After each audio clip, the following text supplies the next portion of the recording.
the non-playoff drivers didn't have as much of an impact on the Southern 500 this time around, and maybe that was a good thing.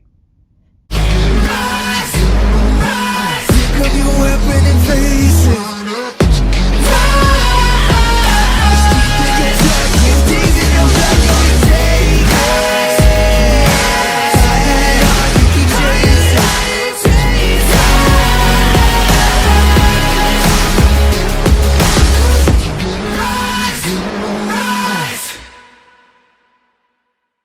Mace Delta 12, a racing and gaming joint forces for your entertainment. Chase Elliott missed the playoffs. Ryan Preece returned, to the shock of everyone. He had Davey Allison eyes and bruises around said eyes, but you know what?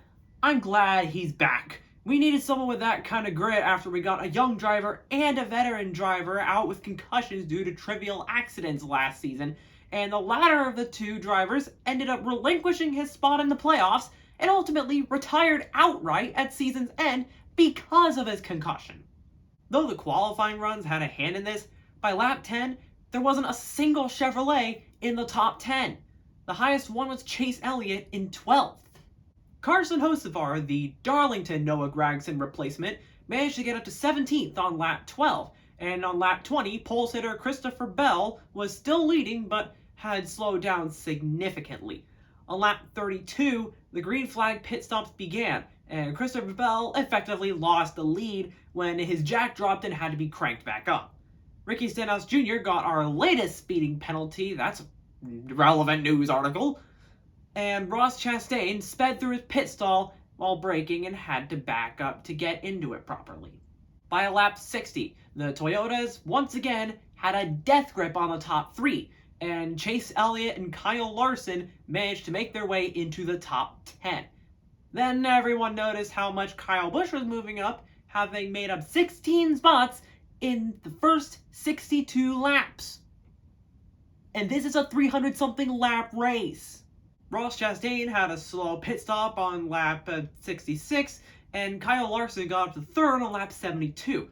Michael McDowell was put a lap down on lap 84. Denny Hamlin took the lead from Tyler Reddick on lap 92, and after that, it was quiet until lap 114 when Christopher Bell hit the wall hard and Bubba Wallace spun after contact with Joey Logano on lap 115 as Denny Hamlin won stage 1.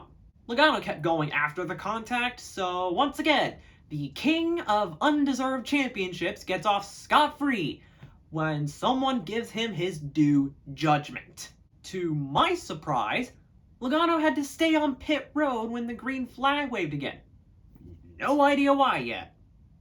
Kyle Busch got to the top 10 on lap 125, and Logano eventually got back out on the track on lap 127, outside the top 20 after discovering an issue with his car. So it turns out Logano can be punished instead of just being pandered 24/7. Christopher Bell started dropping like a rock on lap 131. That came out of nowhere. Kyle Larson got to second on lap 143 before starting the next green flag pit cycle on lap 150. Denny Hamlin held the lead on lap 162, and Christopher Bell finished the pit cycle on lap 163. There was a malfunction with the track lighting on lap 180, causing the area near the outside wall in one of the turns to be dark, which brought out the caution. Logano suspects that a toe link in his car may have gotten bent during the contact with Bubba Wallace. It's a perfect! Wahoo! A red flag waved on lap 189 so that the persistent lighting malfunction could be fixed. Just a few minutes later, the lights were on and the red flag was lifted. Didn't stop drivers from hitting the wall though. Chase Elliott, Eric Jones, and Brad Keselowski got into the top 10 on lap 192, and things were quiet after that until BJ McLeod's car stopped on the track on lap 216, bringing out another caution. Everyone pitted on lap 218, and after all that, Eric Jones found himself in third on lap 220. On lap 225, Ty Gibbs and Austin Cindric crashed, bringing out a caution, and Christopher Bell was spun out in a separate incident that occurred at the same time. After the green flag flew, it was a mad dash to the finish line on lap 230 with Denny Hamlin sweeping the stages. Come lap 237, Denny Hamlin still had the lead, but Kyle Larson managed to make his way to second. He would continue to hound Denny Hamlin until he hit the wall on lap 257, and on lap 266, William Byron got to third. The next green flag pit cycle began on lap 270, and on lap 272, Corey LaJoie held the lead for a little bit, being the last driver to not pit. After he did, Denny Hamlin had to go down a second time on lap 273 for a loose wheel, and William Byron got to second on lap 282. JJ Yeley hit the wall on lap 293 but made it to pit road with no caution, and Kevin Harvick got to second on lap 300. Then on lap 310, as Harvick made his way to pit road, Tyler Reddick and Ryan Newman made contact and the caution was thrown before Harvick made it to pit road. But why even bother penalizing him? What was he supposed to do? On lap 317, Kyle Larson and Chris Buescher battled for the lead, and Daniel Suarez and Alex Bowman crashed for a caution on lap 319 with Harrison Burton collected. After that, we got about 10 laps of quiet racing before Todd Gilliland, Denny Hamlin, Christopher Bell, and Michael McDowell crashed for a caution. How was Logano back in the top 20? Didn't he have a broken toe link? Lap 342, Kyle Larson and Tyler Reddick were battling for the lead so hard that their cars were scraping the wall repeatedly. And now Logano's in the top 10. NASCAR forgot they were supposed to pander to him and decided to make up for it rather than just let him have a bad day like any human being would. Erik Jones managed to take 10th from Logano, forcing him back out of the top 10, and Logano couldn't get the position back in time, falling to 12th as Kyle Larson won the Southern 500 and locked himself into the round of 12. So this time we have 3 driver focuses, or 2 driver focuses and a 2024 ride announcement, whichever you prefer. Let's just get the bad stuff out of the way. Joey Logano finishing in 12th with a broken car. This should not have been possible. Ryan Preece is back already. You'd think with a crash like that, he'd be out for a couple of weeks. But apparently, he's not just got Davey Allison eyes, but also his grit.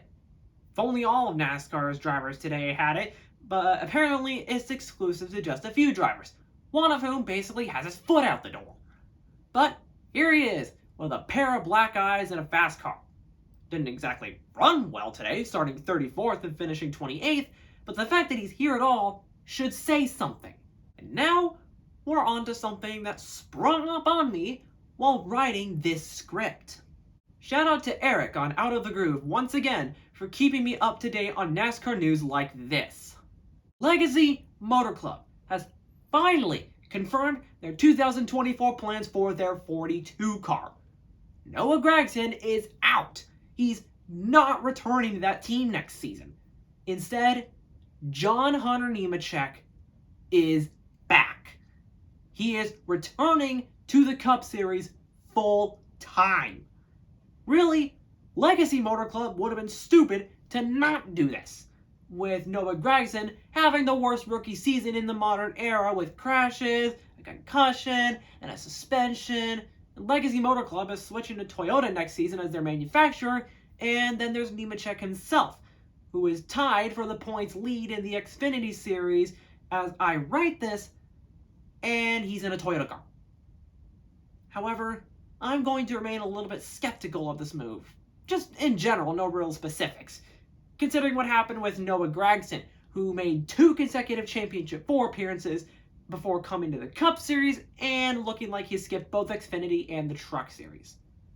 I'm optimistic for Nemechek next year, but I'm not quite holding my breath. Although if you did put Nemechek in the 42 as a Noah Gragson replacement for a couple of rides this season, I think that would actually be to his benefit. Anyways, that is going to do it for this week's review of the Southern 500 at Darlington. If you guys liked this video, then make sure to leave a like on it. And if you want to see more of this, then make sure to hit the subscribe button and turn on your notifications so you won't miss an upload. Take care, y'all. Ace Delta 12 out.